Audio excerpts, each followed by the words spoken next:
Dans les Saintes Écritures, Dieu déclare que le Messie viendrait pour être le sauveur du monde. La vie de Jésus prouve qu'il est bien celui dont les prophètes avaient parlé. Ésaïe a prophétisé que la Vierge deviendrait enceinte et qu'elle enfanterait un fils. Des siècles plus tard, la naissance de Jésus accomplissait cette prophétie.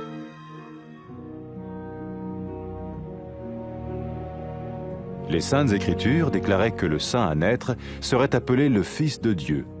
Cela signifiait que Jésus serait le Fils de Dieu au sens spirituel et non au sens physique. Nous le voyons par sa manière de vivre.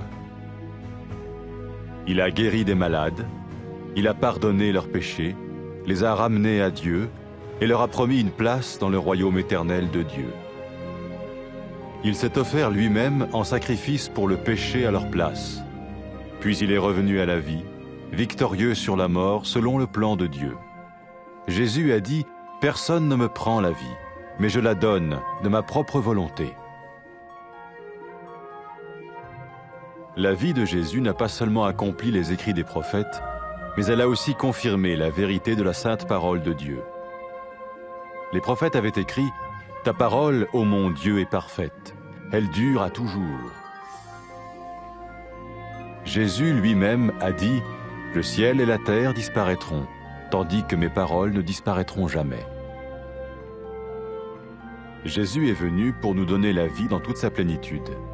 Mais quand l'homme a désobéi à Dieu dans le jardin d'Éden, il a choisi sa propre voie et ses actions l'ont séparé du Créateur.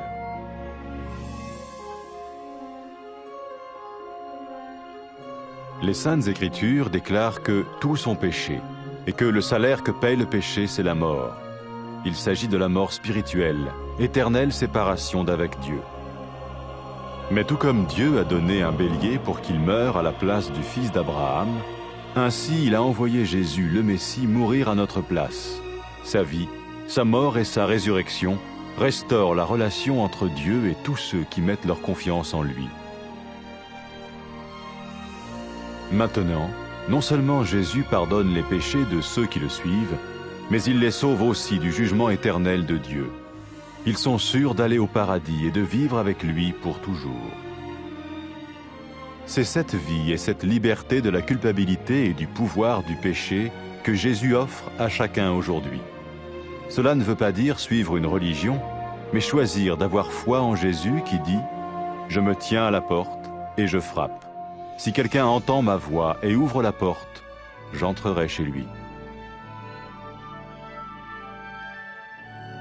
Cela veut dire se tourner vers Dieu et croire que Jésus vient dans nos vies pardonner nos péchés et nous rendre tels qu'il veut que nous soyons.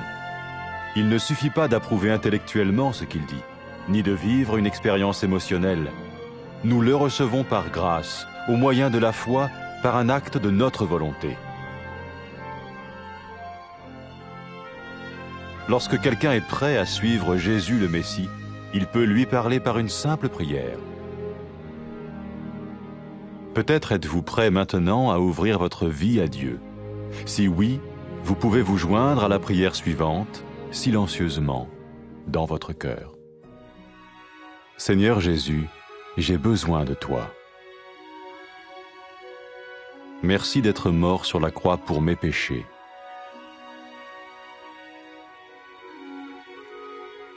Je confesse mes péchés et je m'en repens.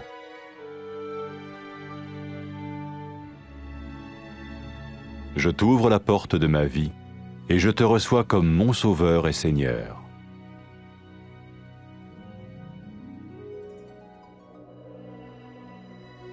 Merci de me pardonner mes péchés et de me donner la vie éternelle.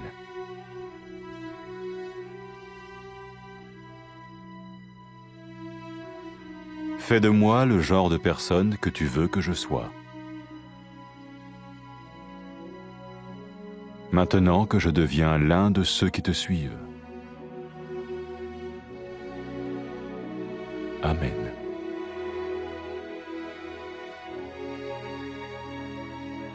Jésus a dit à propos de ses disciples, « Mes brebis écoutent ma voix, je les connais et elles me suivent. » Pour expérimenter la vie en abondance promise par Jésus, Ceux qui le suivent parlent à Dieu chaque jour dans la prière et lisent ou écoutent sa parole.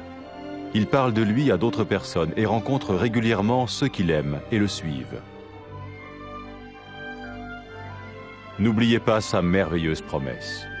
Tout pouvoir m'a été donné dans le ciel et sur la terre. Et sachez-le, je vais être avec vous tous les jours jusqu'à la fin du monde.